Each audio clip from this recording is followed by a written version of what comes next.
Welcome to today's battle in the Flutter Clone Wars. It's been quite a while since I've cloned anything with you. That's because I've been busy working on all sorts of proprietary work for various clients. But today is May the 4th, and that means it's Star Wars Day, and so to celebrate, I knew I had to put all the other work on hold and come clone something with you. So what are we going to clone today? Well, what we're going to clone is an approximation of the area in Gmail where you enter people's addresses before you send them an email. The to field, if you will. Now, the to field works a little bit differently depending on whether you're on iOS or Android or web and which version of the app at which time. I've shown here a screenshot of something that we're going to approximate. Here in this screenshot, you can see that when you're done entering an email address, it turns into what we call a chip. A chip is a pill shape that might have some text. It might have an X to delete it. It might have a little image or something over on the left. We're going to create something like this. Now, what we create, it's not going to have little X's to delete them. And instead of photos, we're just going to put a capital letter, which is the same letter as the beginning of the email or whatever's in the chip. But roughly, we're going to create the ability to type something in, press space, turn it into a chip, and then enter something else. And you can easily take that foundation and you can make it work with real email addresses or real contact lists or whatever you want. So let's jump in and make that happen. Here's what we're starting off with, what you see running in this Android emulator to the right. I've kind of framed out what it looks like to compose an email, just so we get the feeling of actually building the real thing. Now, none of this does anything. These icon buttons, you can tap them all you want. They don't do anything. And none of these fields do anything when you tap in them. You can't compose anything. So we're just starting with a simple kind of framed layout, and we want to fill in the real behavior for that to field. Over here, on the left, we have our source code, and I've created this empty email list widget. It just has a sized box. It's ready for us to fill it in with content, and that's where we want to place our to field clone that looks similar to the Gmail app. So if we're going to create a series of chips, it's probably a good idea to begin by creating a single chip. We'll call it an email chip.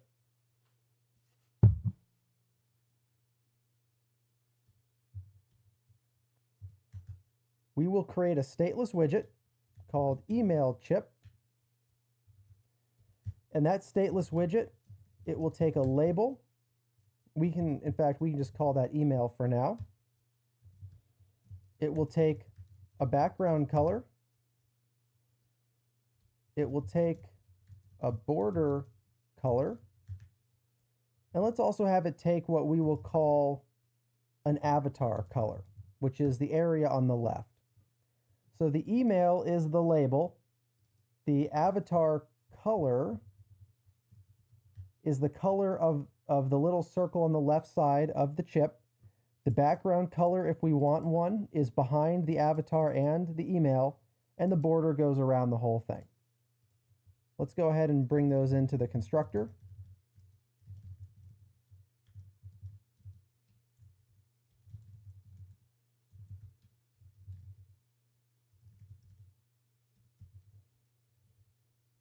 And let's also add some defaults here. Let's go with a white border. Let's go with a transparent background. And the avatar color we will actually require, and the email we will actually require. With that, let's throw one of these in here so that we can see it when we're ready. We'll just put an align widget in here. We will align it center left. And we will hard code an email chip with an email that's me@gmail.com. And the avatar color will be, let's say, red. Now, right now, we're just showing a container. Obviously, that's not useful. But let's take that container And first, let's give it a height of 26 pixels. That's just a preference. I want to make these 26 pixels tall.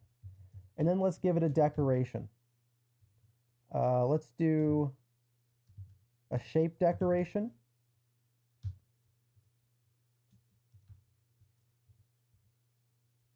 Or let's see, hold on, let's see. Box decoration. I want a shape border. I think that requires a, no, I'm sorry, a stadium border is what I want. Instead of a box decoration, we want a shape decoration. And then I can say, for the shape, I want a stadium border.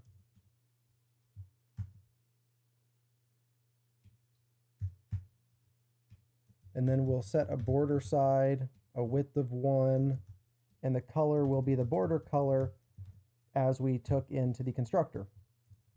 We also took in a background color, right? So that's what goes here for the color of the shape decoration. And then for now, let's just have a child, which is the email, and see how that looks.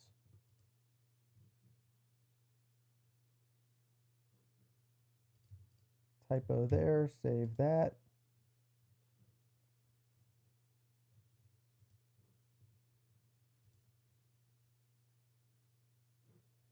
And here we have this little tag, or chip, I should say.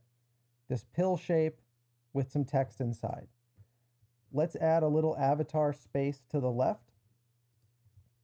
So let's wrap with a row. And let's just say build avatar. And I call it an avatar because if we fully cloned the Gmail experience, we'd have a little image there, an image that represents the person, which you could call an avatar. In our case, it's just going to be a colored circle.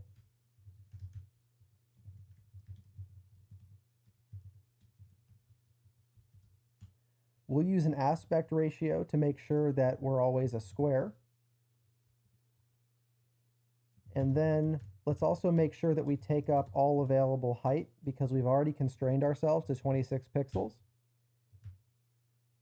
And in fact, if we want a background color here, we can make that a container.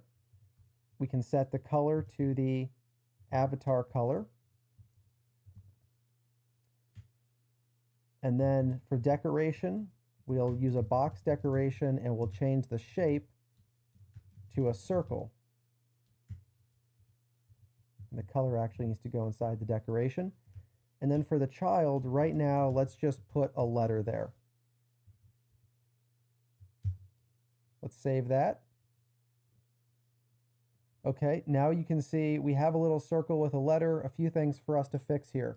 First of all, we need to center this, center the letter.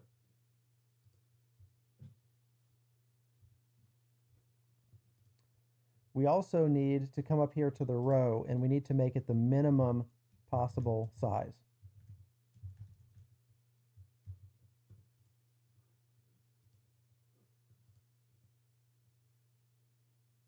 Okay, now we're looking a little bit better. Let's put some width between the avatar and the text. Let's see how 8 looks. That's maybe a bit much. Let's try 4.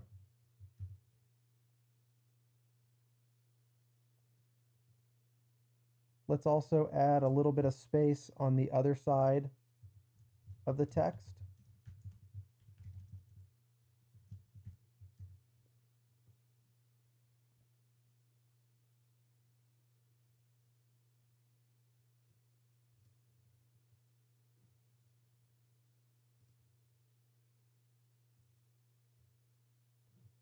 All right, 4 isn't quite enough there. Let's go all the way up to 8.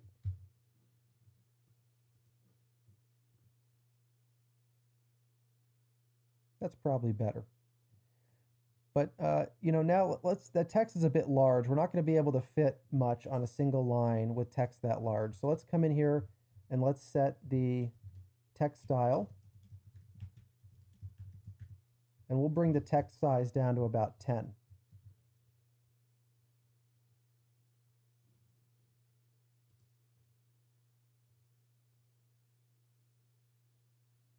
Okay, so that's probably quite small on your screen, but that's probably closer to the actual size that we want the text to be. Let's also maybe pull the height down a little bit to, let's say, 20 pixels.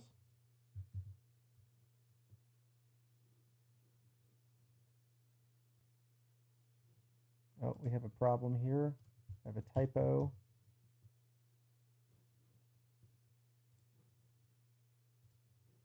Okay, so that's probably a bit better. Let's also reduce the text size of our avatar text here.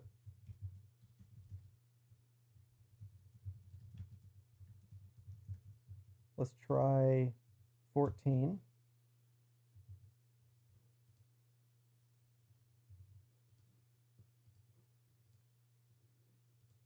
Still a bit large. Let's go 12.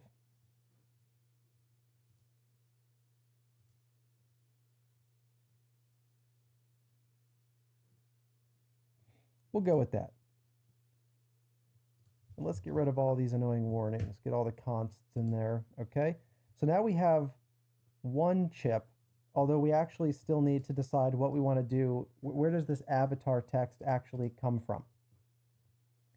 So let's have that be, let's take the email, and we're going to take the first letter from the email, and then we're going to make it uppercase. And that's no longer const. That's fine. Let's save that.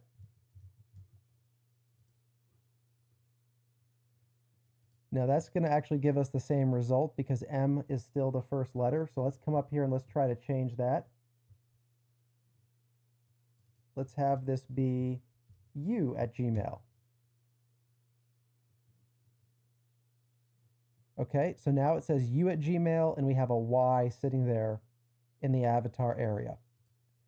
So now we have one chip, but we want to be able to accumulate many chips. And how do we want those chips to be laid out? Well, you might first think we want a row, but actually we want possibly many rows.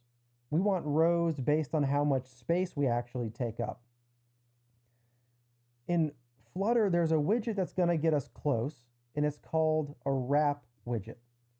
So let's get rid of this align, and let's surround this with a widget called wrap. And then let's copy this chip and create multiples.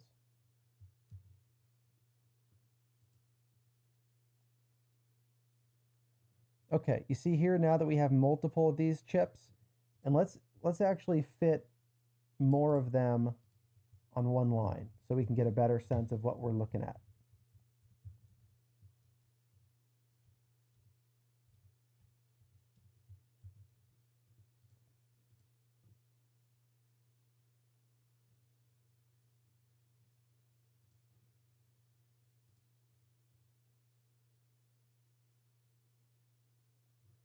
So now you can see we have 3 of these on the same line, and as we get to the end of the line, the chips will start flowing down to the next line below, and that's accomplished with the wrap widget.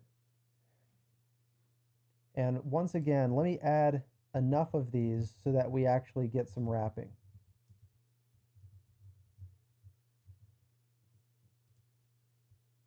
Because we're going to notice 2 things here. We don't have space between chips on the same line, and we don't have space between lines. So that's where some properties come in here. There's run spacing. Let's see what that does. So run spacing is the spacing between lines. I think 8 is fine. And then there's just regular spacing, which is between items on the same line. Let's make that 4. And okay, now we have some reasonably spaced items here. This is how we accumulate many chips. But if we're going to accumulate chips, where do they actually come from? Where do these so-called email addresses come from? Well, that's when we need to introduce a text field into this. So let's come to the end of these hard-coded chips, and let's bring in a text field. Now, a text field is only useful for us if it has a controller, because the controller is how we get the text out of the field. So in a moment, we will create a text controller, but let's also take a moment. We'll go do that first, and then we'll look at the decoration of that text field, because that's not going to be what we want either. In our state object, we will create, we'll say late final text editing controller, text controller, and then we want to override init state. And we'll say text controller is equal to a new text controller, text editing controller. And we also want to dispose of it.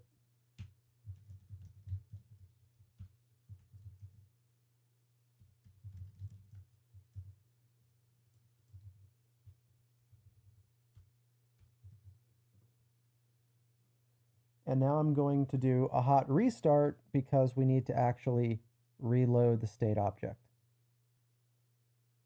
Now we have a text field visible. It's this little thin line right here. If I tap into that line,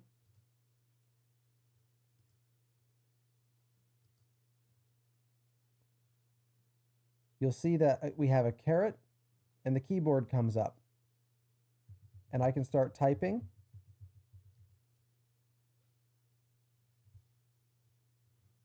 And we can delete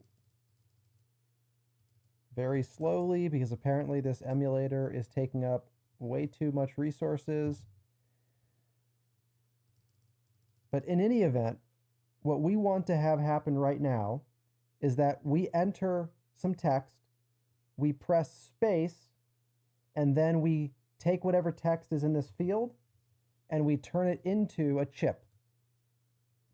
That's our next goal.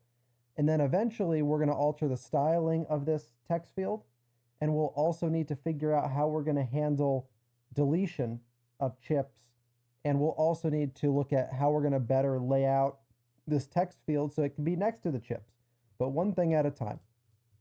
So back here in our state class, let's have a list of, call them contacts. And those will just be strings. We're going to come down here to where we have all of our chips. We obviously don't want hard-coded chips. So we will say for final contact in contacts, we will create a chip with the contact. We'll come back and play with the color a little bit later.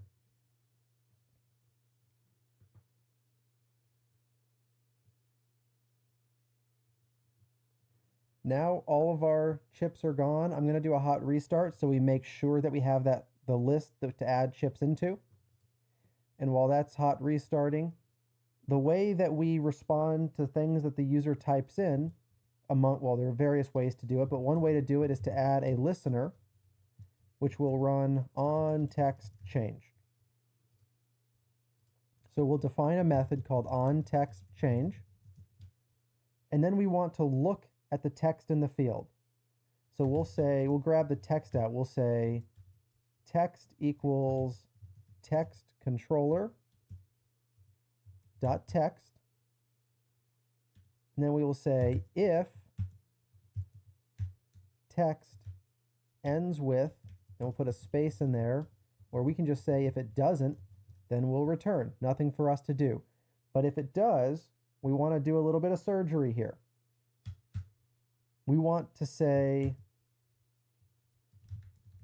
we want the token out of that text. We'll call it a token. It's the email address. That'll be equal to text substring from 0 to the length -1. We want to get that space off of the end. And in fact, an even easier way to represent this in this case is to just say text.trim.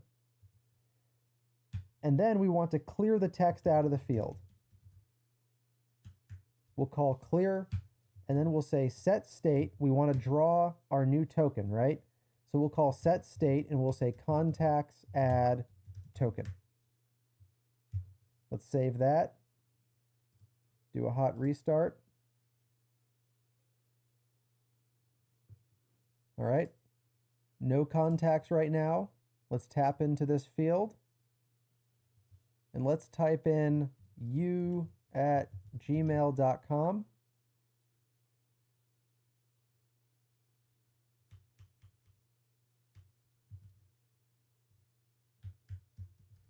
And then I'm going to press space. 3, 2, 1, space. Check that out. Me at. Wow, this is so incredibly slow. Space in 3, 2, 1, space. So the moment we press space, we yank the address or the text out, we throw it in our contacts list, and then we clear the field for the next one. So this, we've already fundamentally accomplished kind of the core mechanic, but there are some details here that then make things quite a bit more complicated. So first of all, how do we delete one of those tags or one of those chips? We want to be able to come down here and press this delete button. And if there's nothing in the text field, we want it to delete the chip right before the text field. That's the behavior that we want. But that's actually really tricky, and we'll talk about why it's tricky in a moment. But that's not the only thing that we want to improve in this experience. We also want this text field to sit at the end of the list. We want the text field to be able to sit next to the chips if there's room.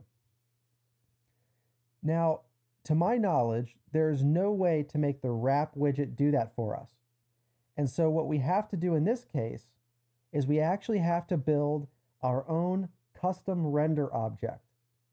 A custom render object that essentially re-implements the behavior of wrap, but also allows us to have a trailing text field at the end that takes up the remaining space. So I think first, let's go ahead and build the custom render object so that our layout is fully complete. And then let's look at what we're going to do about this text field. I think is that the best order to do things in? I'll tell you what, we're going to reverse that. We're going to solve the deletion problem first, and then we'll solve the layout problem. So here's the detail with deletion. On desktop, you can respond to actual keyboard buttons like backspace or delete. But on mobile, you can't. If you're dealing with a software keyboard, pressing this delete button down here does not send a delete signal to the app. Instead, the way that mobile works is it completely integrates with what's called the IME, the input method engine or the input method editor, whatever you want to call it. What that means is every time you press something on this software keyboard, it sends messages to this middleman called the IME, and then the IME reports content changes to the app. If there's no content to edit, then there's no content to delete. So we don't have any knowledge that the user pressed delete. What do we do? The best answer that I've been able to come up with is that we need to display invisible characters. We need to add a character to the front of the text, but not show it. Now, the built-in Flutter text field actually makes that impossible. It won't let us do it. It won't let us create invisible characters. However, I've created something called Super Text Field. It's part of Super Editor, and we can achieve that. It takes a bit of a hack, and I've already kind of hacked it together for us, but we can place an invisible character at the front of the text, And then when the user presses delete on an empty text field, it isn't actually empty. So we can identify when the user presses delete at the very beginning of the text. Fundamentally, that's how it works. But the reason I just explained all of that is because now you know why we can't use the regular Flutter text field. Instead, we're going to use a super text field. And in fact, yes, we'll use super text field, and the controller here is not the same type of controller. In fact, I've already hacked together a controller specifically for our needs. We want a deletion aware, this whole big name thing.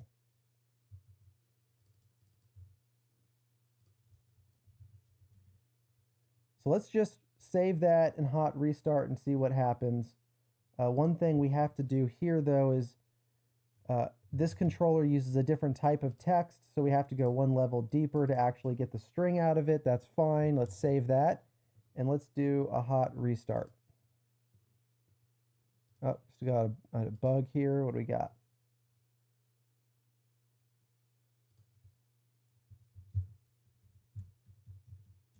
Got to call that text controller.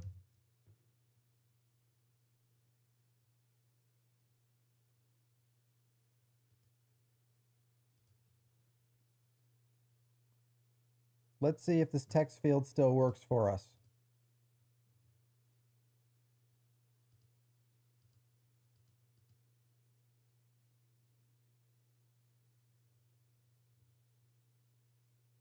Okay, so there's the text, there's the caret. We can type in me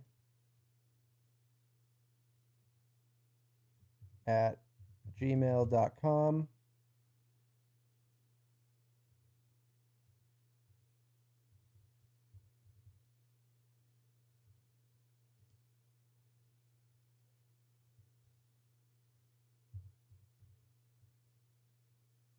Space. There we go.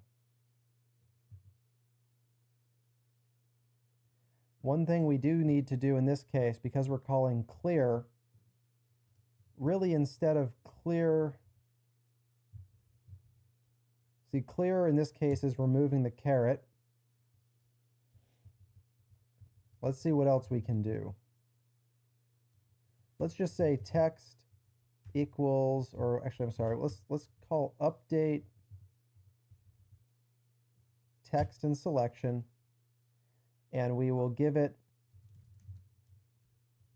an attributed text with empty text, and we will give it a text selection collapsed at 0.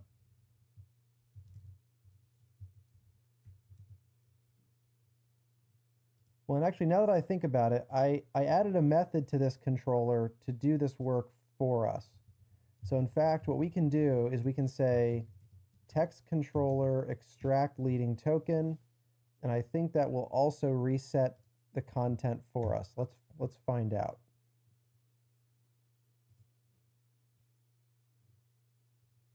Let's type in an email.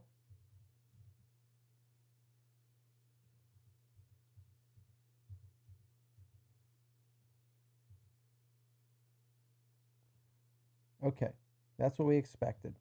So now we have the caret back.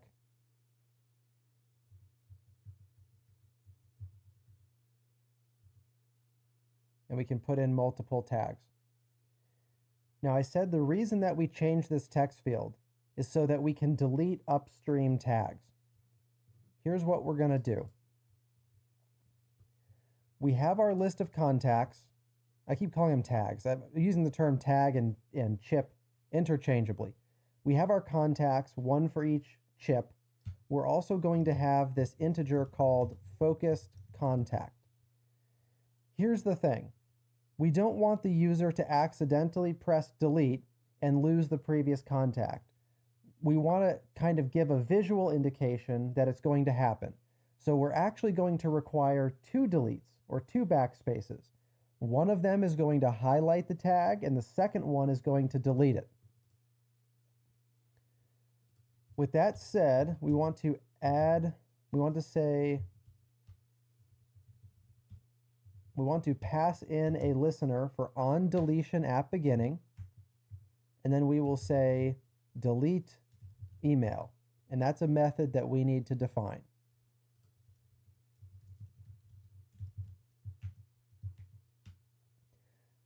This method is going to run when the user presses backspace at the beginning of the text field. So the first thing we want to do is highlight the appropriate chip. So we're going to say if not, or if we're going to say if focus contact is null, then we're going to make it the last contact in the list.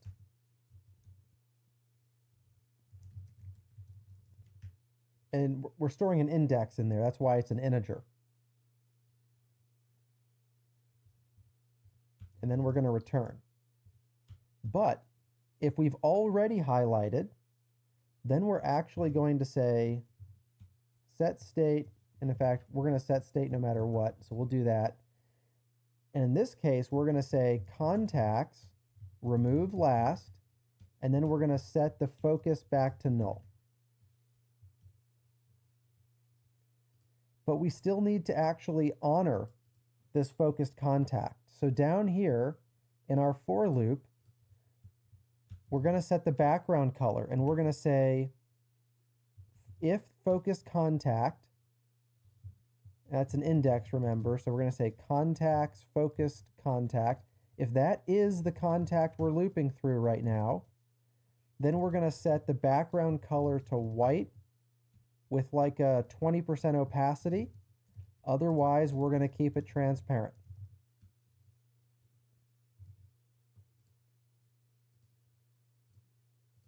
And we also need to check that focused contact is not equal to null.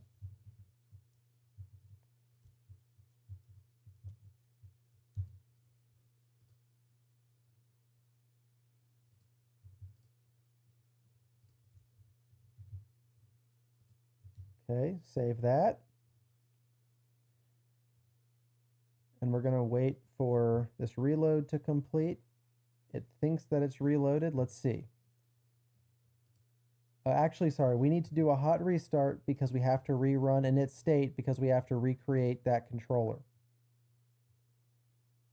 We need to hook into that callback for when the user presses backspace. We've restarted. Let's give focus back to this text field. We're going to say me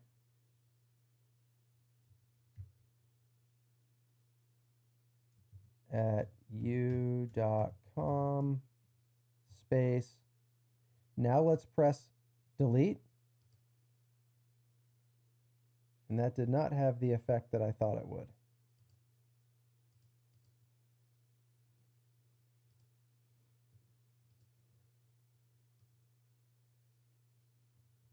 Okay, let's come put a print statement in here and see if we're ever getting called.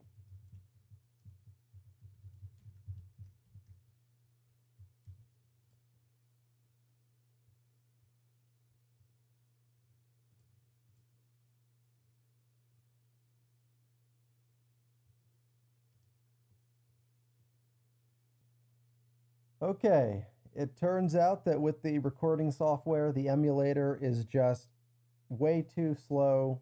It's messing stuff up. So what I did is I actually pulled out a second computer, and I'm now sharing the screen from my laptop to my desktop, and we're going to finish development on the laptop where I can actually run the IDE and the simulator without things falling apart. So here's where we left off.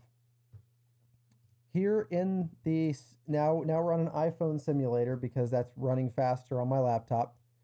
I'll say me at you, you at me, and now watch what happens when I press backspace. Notice that this email is highlighted, and if I press backspace again, it's gone. Press backspace, it's highlighted, press backspace again, and it's gone.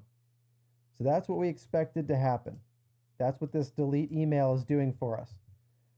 Now, one check that we do want to have here is we want to say if contacts is empty, then there's nothing to delete, so we're just going to return.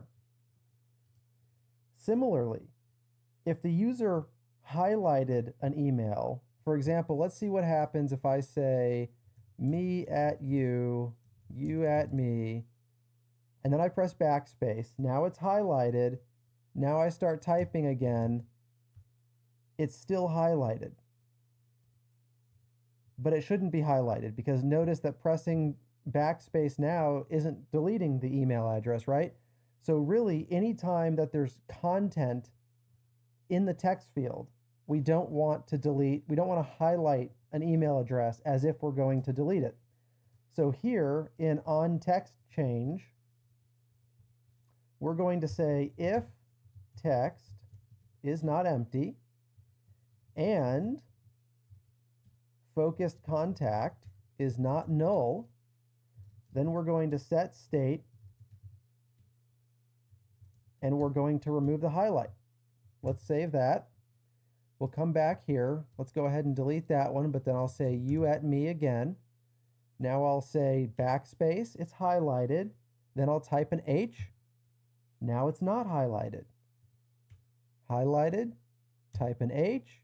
Now it's not highlighted. So now we've got the behavior that we want for our ability to delete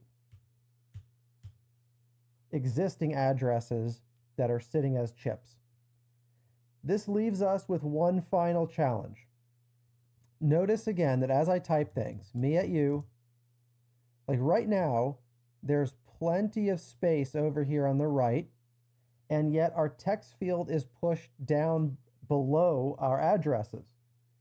This isn't ideal. If there's room for the text field, we'd like for the text field to sit next to the chips, not beneath them. So what do? This is one of those tough moments as a Flutter developer where you realize that there doesn't seem to be any existing Flutter widget that can do this for you. Wrap got us very close, but to my knowledge, there's no way to get the wrap widget to do this for us. And that means what we have to do is we have to build a completely custom multi-child render object. We essentially have to re-implement most of wrap and then add what we need. And so we'll do that. Now we're going to cut some corners because render objects get very complicated very quickly. But we're going to try to recreate wrap to the extent necessary to add that one feature. Let's go ahead and do that. Let's come down here to the bottom of this file and let's start the process of creating a custom render object. So first, what do we want to call our widget? Let's call it a tag list. And our widget is a multi-child render object widget. The reason we extend this particular superclass is because this superclass will set up the element that manages our children. We still have to do some stuff with our children, but the element that we get for free will automatically inflate our children and it'll run the build updates. We do still need to override two methods though.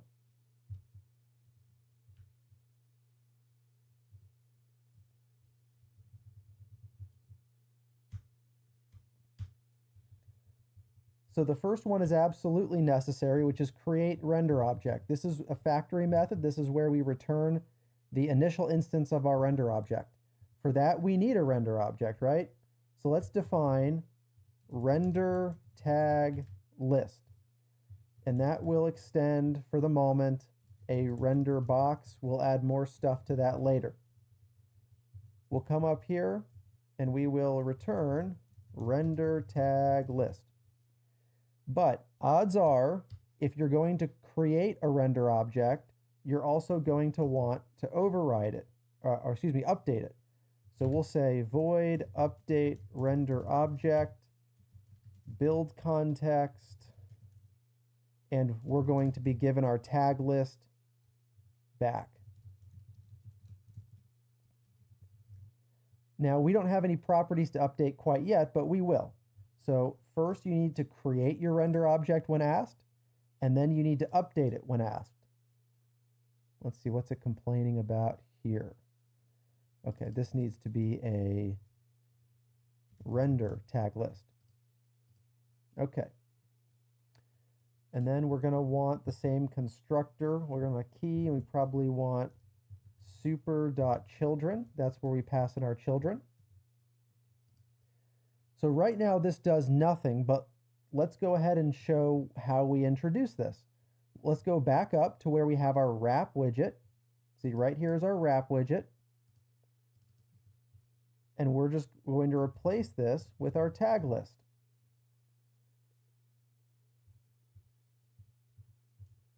Now, here's some spacing.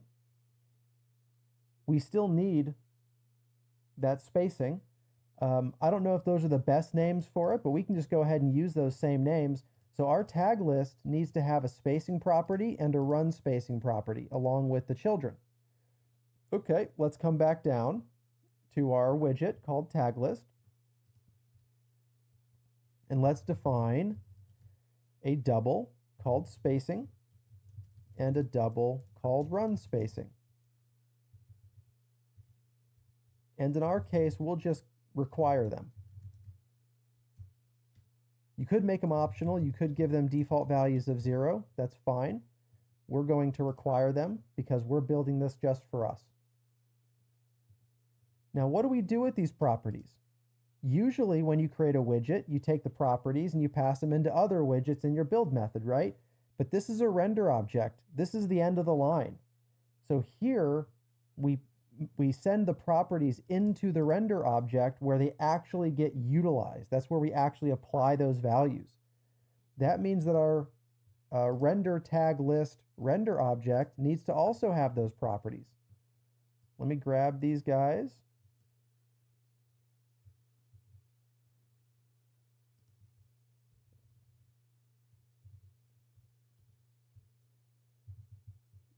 Now, typically with a render object, you don't want to make something public unless you need to.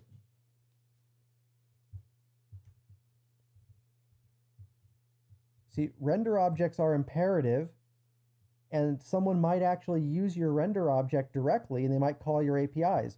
So if you don't want people to be able to query this information, you make it private, but you always will need a setter. You'll need the ability to change these properties over time because render objects are imperative, they're not declarative. So we want a set spacing double new value. If the new value is the same as the existing spacing, we do nothing. Otherwise, we update spacing to the new value. And here's an important part about render objects. We need to mark needs layout because this property impacts our layout. So we need to rerun layout, and that's where we request it right there. We'll do the same thing for run spacing. We will say set run spacing double new value. If the new value is the same as the existing value, do nothing and return. Otherwise, run spacing equals new value. This also impacts our layout, so we say mark needs layout. These properties also need initial values, so we will take them into the constructor, render tag list, required, double spacing, required, double run spacing, and then we will assign them. Spacing equals spacing, run spacing equals run spacing. Since these are required in the constructor, we need to come back up to our create render object method and we need to pipe these through. So we'll take the widget property and pass it to the render object for spacing. And then for run spacing, we'll take the widget property and pass it to the render object as well. But I mentioned just a moment ago that obviously if we're going to create a render object, eventually we're going to want to update it, right? So whenever update gets called, you need to make sure your render object has all the values that your widget wants it to have. So we're going to take our render object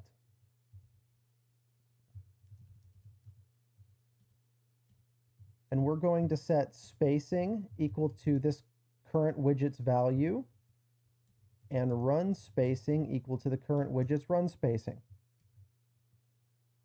We've imperatively updated those properties. Layout will be rerun and it will reflect the new spacing and the new run spacing. So this is kind of the barest bones possible setup. We haven't even laid anything out. We haven't painted anything. But this is us getting the properties into our render object so that we can actually use them. Now at this point, we're going to want to mix in a bunch of default stuff. Render objects are responsible for layout and painting and hit testing and semantics, a number of responsibilities. All we really care about is layout. We want to choose the layout. So Flutter gives us mixins that does all the other stuff, and we can just override layout. The first mixin that we're going to introduce is called Container Render Object Mixin with Container Render Object Mixin. And there are some generics here. So we're going to specify that our children are of type renderbox, and our children use parent data of type container box parent data, which then apply to renderbox. These generics like this, these are probably the worst part about working with render objects, because it just becomes this big slew of words that don't mean anything. Container, render, object, mixin, render, box, container, box, parent, data, render, box. So I get it. I know how terrible this is. It's something that you've either got to do it enough to get used to it, or you've got to jot down some guides for yourself so that when you create a render object, you just remind yourself, oh yeah, these are the mixins that I need. So this is the first one. We're going to use two. This is the first one, container render object mixin. This mixin adds all of the behavior for adding and removing and updating child render objects. So remember that our render object receives a list of children. It receives a list of widgets, and those widgets expand into elements and render objects, and those elements and render objects need to be attached to us. This mixin handles all of that for us. However, we still need default behavior for painting children and for hit testing children. For that, we're going to bring in a second mixin. This one is called Render Box Container Defaults Mixin. And again, we're going to specify that our children are of type render box and they have parent data of type container box parent data, which applies to render boxes. A whole lot of mess right there, I know, but that's what we need. Now these defaults, the render box container defaults, these do painting and hit testing. They don't happen automatically. We need to come down here and actually delegate to those default implementations. So first, we will say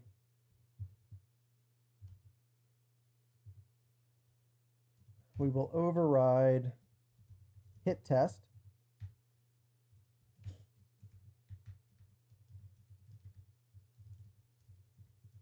This is a standard render object method.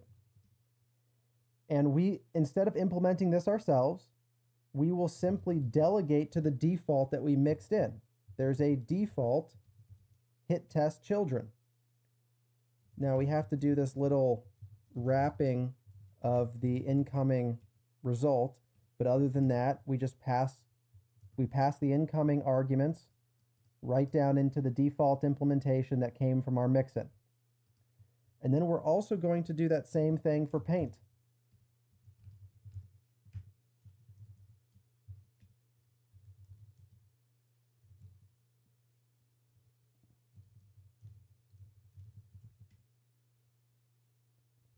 We're going to call default paint, forward the arguments, and we're good to go. Now we have the default standard implementation for hit testing and painting. We could, I think, even call something similar for layout, but we actually want to implement layout. That's what we're actually here to do. That's what we care about, is perform layout. So we'll override perform layout, and this is where the magic is going to happen for us. But there's still kind of one last piece of setup and configuration here. We actually want our own parent data class. We're going to define a class called render tag list parent data, and it's going to extend container box parent data for a render box.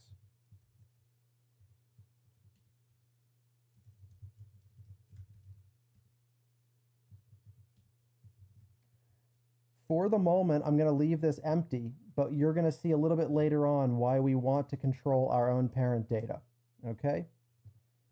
And when we have our own parent data, there's actually a method that we need to override called setup parent data.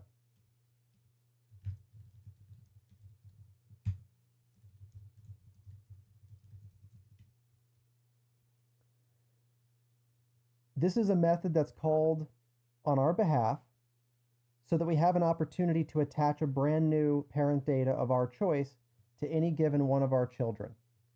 So we'll say something like, if child.parentData is the one that we care about, which is render tagless parent data. If the parent data is already the right type, that means we've already set it up, so we won't do anything. But otherwise, we want the child parent data to be a new tagless parent data. Now again, this parent data doesn't store any information yet, but there's one property that we're going to want in the future, so we'll get there. At this point, we are now finally ready to do perform. So what does it mean for us to implement this layout? What are the rules? Well, here are the rules.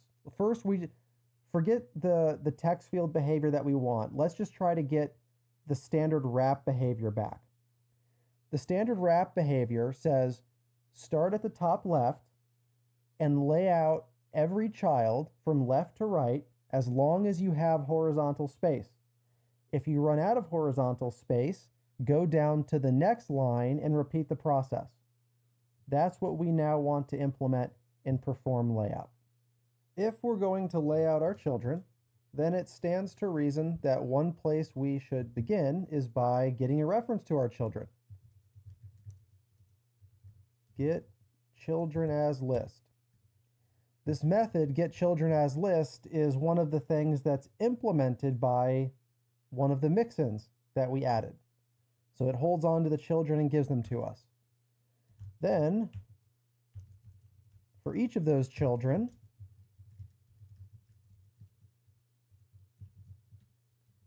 we need to do something. What do we do?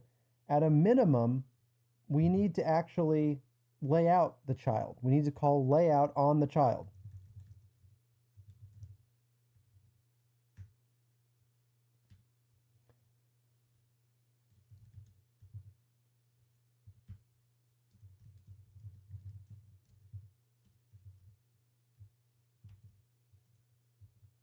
For the moment, we'll let the child be whatever size it wants.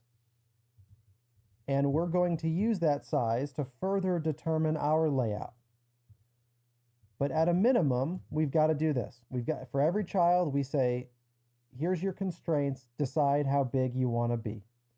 And then we have to decide where to put that child. Now, part of deciding where to put the child, there's the question of literally where do you set the X and Y value of the child? This is one of the places where we're going to make use of the parent data.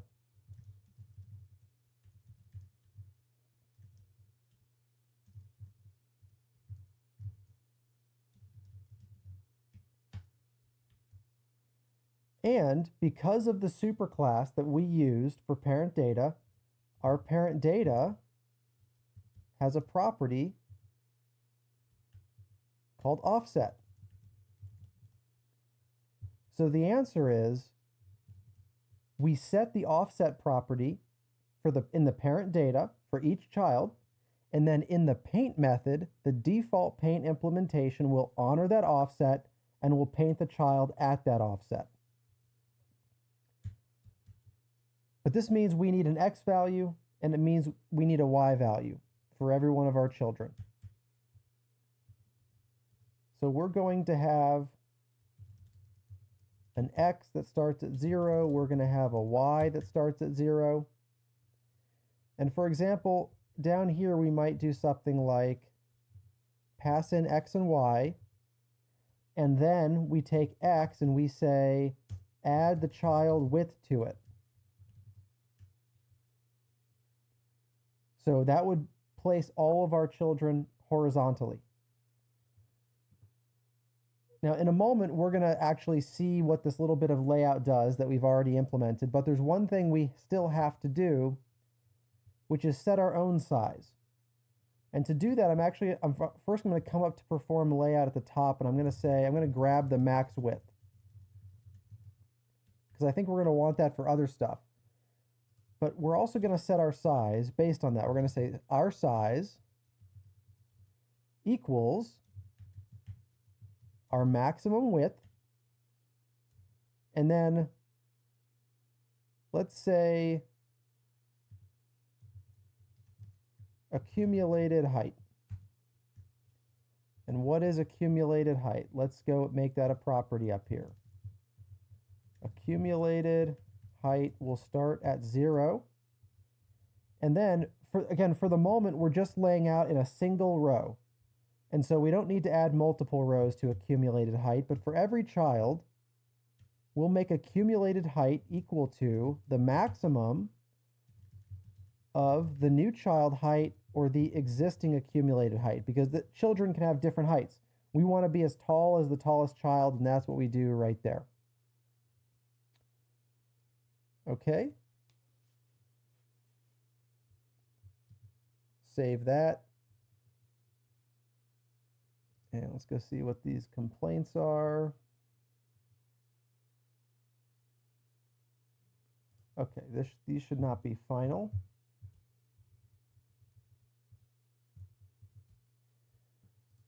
And also, let's go up to where we're using our new tag list. If we're going to implement layout, it would be nice to have some static content that isn't going to change. So here, instead of a variable number of email chips and super text field, let's bring back a bunch of static options. There's a bunch of static children.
Get rid of the background color because we don't care about that.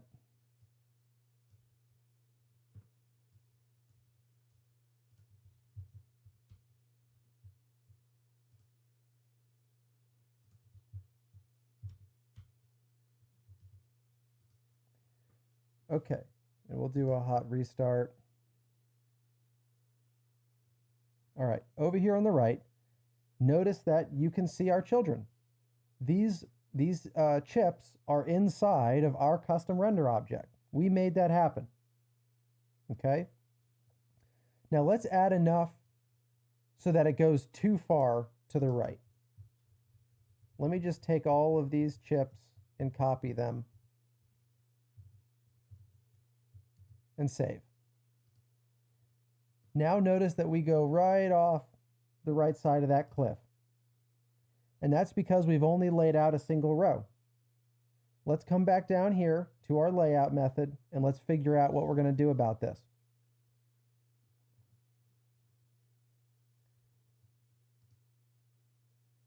After we lay out, it's time for us to set the position. So let's, right in here, let's say if x plus child.width is greater than the maximum width,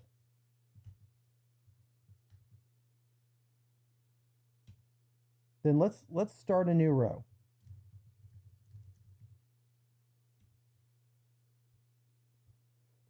And what does that mean? Well, it means x goes back to 0.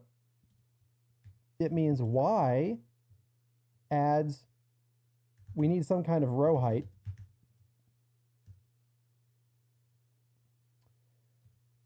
I guess that we can use accumulated height. I'm going to rename accumulated height to row height.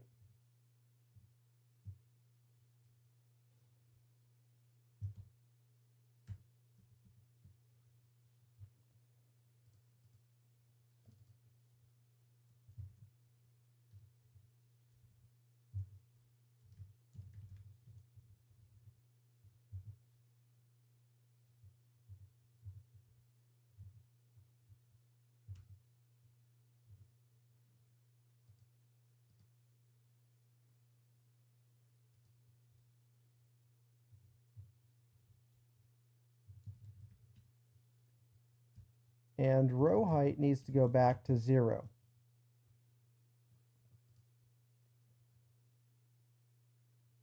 So we should start laying out from left to right, and then when the right side of our child is greater than our maximum width, we start over with a new row. Let's save that and see what happens.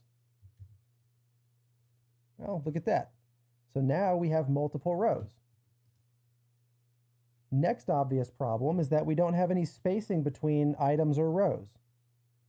Well, for the row problem, let's add our run spacing to the Y.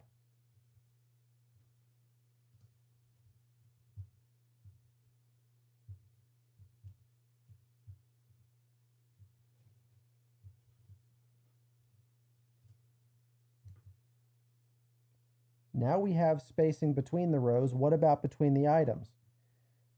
Well, a couple things there. So first, we can add the spacing. We can add spacing right here to the X value. That gives us spacing between the items, but it's still not quite right because when we split the row, we only consider the right side of the child without the spacing involved. So really, if spacing would push us beyond the max width, well, I take that back. In that case, we've already added the spacing. Well, so there may still be an issue here with considering the spacing in terms of the rows, but let's assume for now that there's no problem and that solved it for us. So the point here was when we increment the X offset, add the horizontal spacing to it. And now we've kind of recreated the wrap widget. And what remains is for us to actually be able to work the text field in here at the end. I think if we use this code as is, the text field, well, let's see what happens. The text field might be 0 size, or it might be exactly the size of its text, which when there's no text in the text field, that's going to be 0. So let's come back up here. Let's get rid of some of these static chips.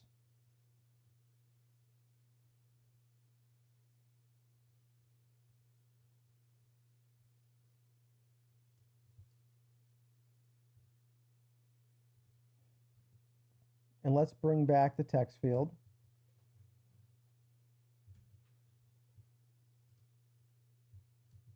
Save that. Oh, what's it complaining about?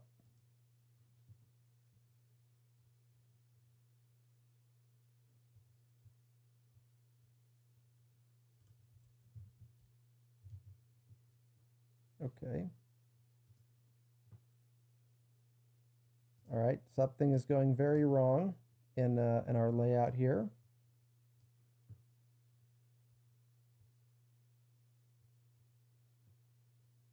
Okay, box constraints forces an infinite width. So likely what this tells us is that we need to have smarter constraints for something like a text field. Let me comment this out again for just a moment.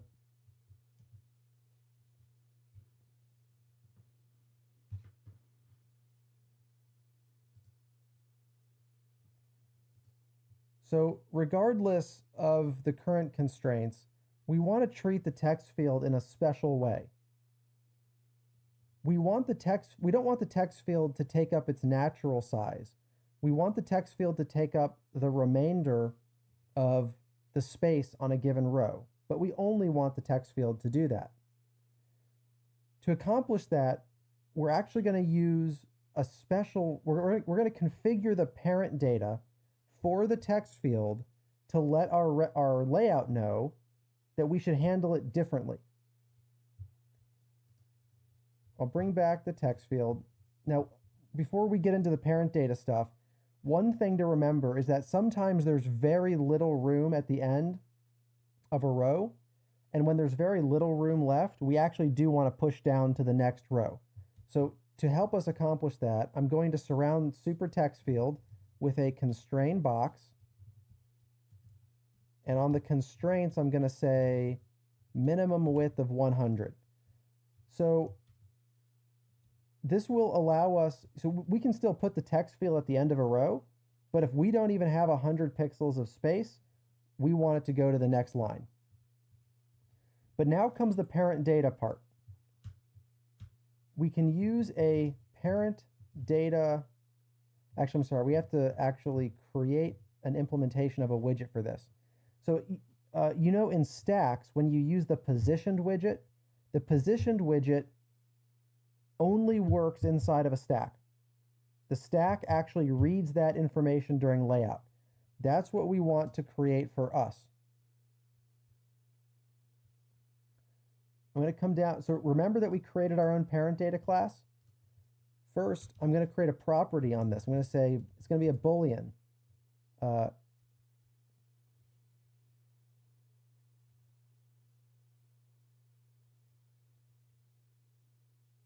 Use remaining row space.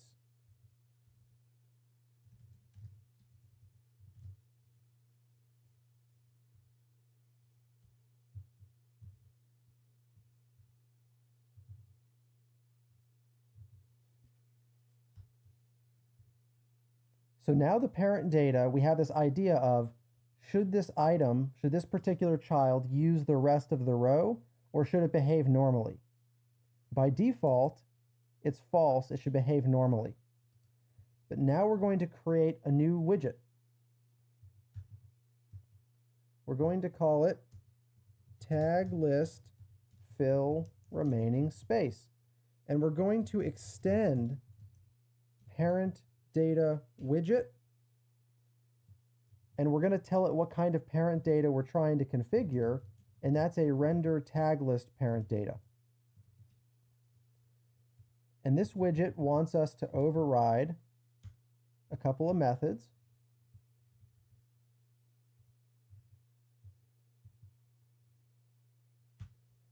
The second method is just it's a debug method. We just need to tell it the kind of widget it should apply to, which is tag list. That's no big deal. The interesting part here is apply parent data. When we use this widget in the tree, it's going to give us a render object. It's going to give us one of the children and we have to apply parent data to it. So we're going to say render object.parent data equals render tag list parent data. And remember, the whole purpose of this is to take up the remaining space. I'm actually going to make that a named parameter so it's really clear.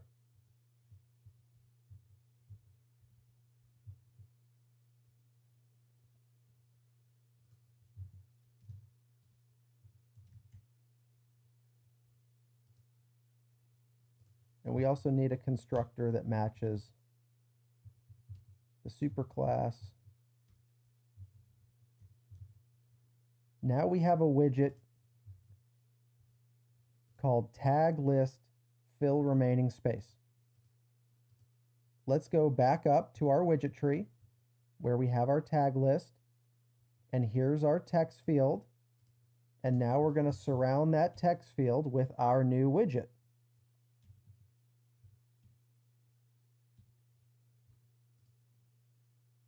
This widget is now going to take the render object for our text field and configure the parent data to let us know that, hey, we want this widget to take up all remaining space in a row. And now we just need to honor that in our layout, in our render object layout.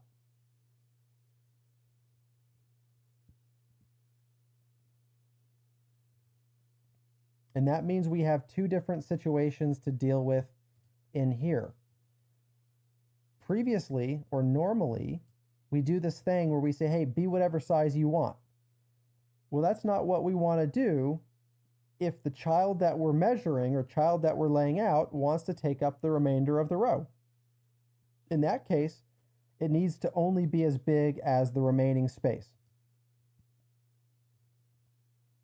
To help us better track things in the case where we want to use the remaining space, instead of doing this if statement right here where we add the x to the child width, let's create a concept of remaining width. And we're going to start it as at max width. And every time we start a new row, we're going to set remaining width back to max width. But at the end of an iteration, we're going to subtract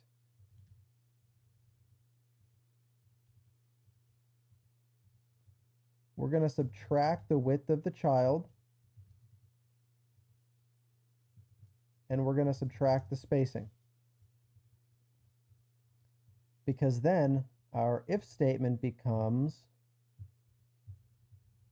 if the child width is greater than the remaining width, then we need a new row.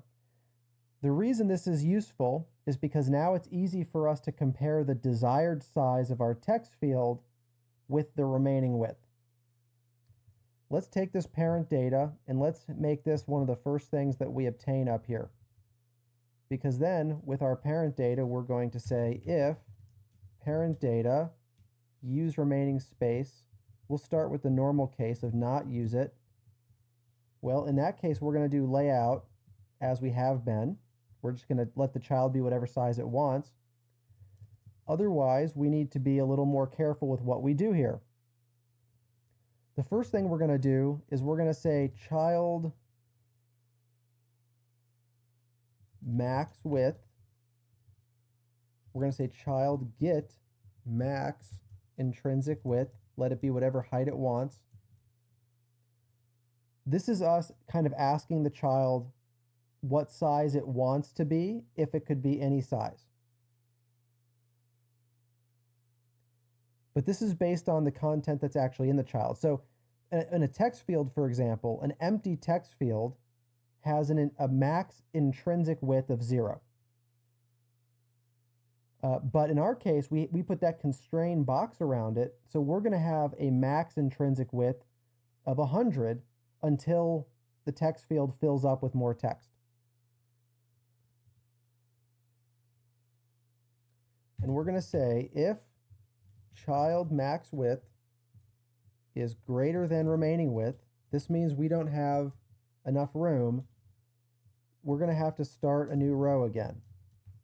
We'll come back to that in a moment. But then we can say child.layout. And this time we're actually going to give it some constraints. The minimum width is the remaining width, and the max width is the remaining width.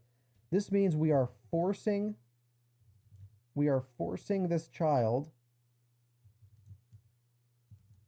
to be exactly as wide as the remaining space. This is the line right here that kind of accomplishes our goal, where we make the text field take up the remainder of the row. We also still need to position the text field. And actually that can be done, already being done for us here. We still need to start a new row. For now, let's just copy this stuff up above. In general, we should extract it, but in the interest of speed, let's just copy and paste.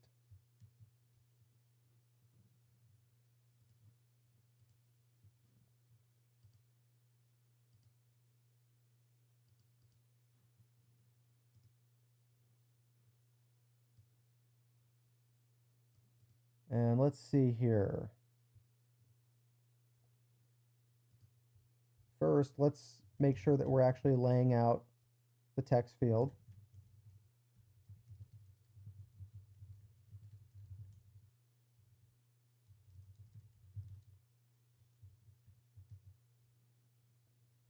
Okay, we are laying out one child that wants to take up the remaining space.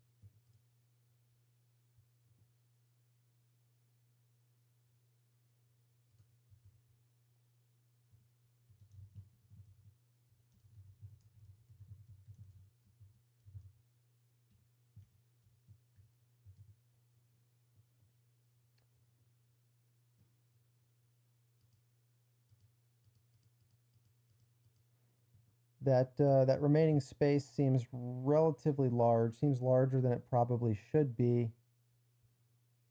Let's see, max width. Yeah, so I expected, so it's giving it too much space. It's giving it its own row. I'm not sure why I can't tap anywhere to give it focus. It's possible the height is 0.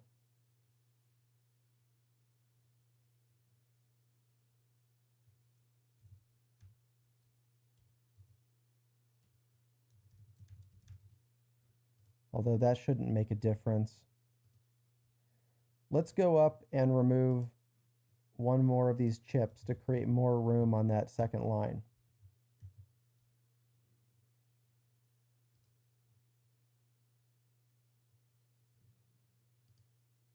Okay, now it's there.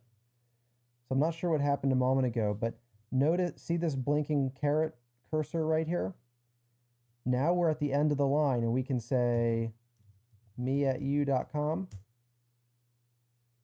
Oh, okay, but we removed the dynamic part. So okay, let's get rid of these static ones again.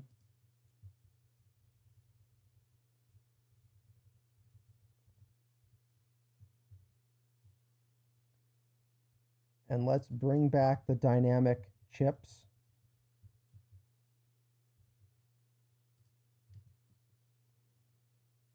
Okay, let's do a hot restart.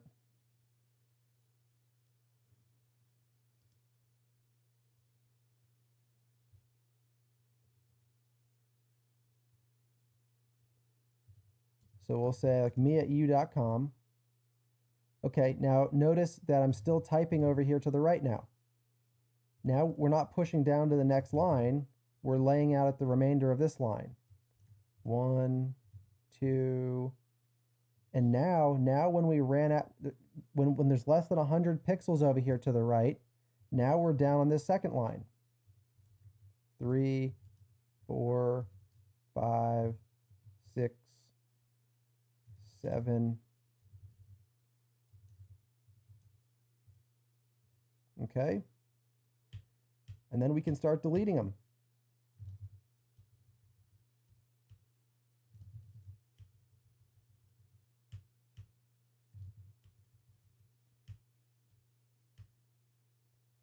And alas, that is roughly a clone of the email entry from Gmail. Now, obviously, if you were going to polish this up, you'd allow for different colors for the avatar circles. You'd allow for photographs in the avatar area. You'd probably add little X's so you can also tap on these to remove them if you want to. We'd want to get some of the vertical positioning of each row a little bit better. It's a little bit too high, these kinds of things. But that's all stuff that you can pretty easily do at this point. What we've created is the foundation. And there were two keys to this clone. The first was figuring out how to handle deletions when there's not any content in the text field. And the second is to figure out how to create our own render object, use a custom layout so that we can display the text field on the same row as some of the tags, which is a much better experience than always pushing down to a new line. So I hope you learned some things on this May 4th Star Wars Day. Hopefully I'll be able to come by and do some of these Flutter Clone War videos a little more frequently, but if not, then at a minimum, I'll see you 365 days from today. So I'll see you in the next battle.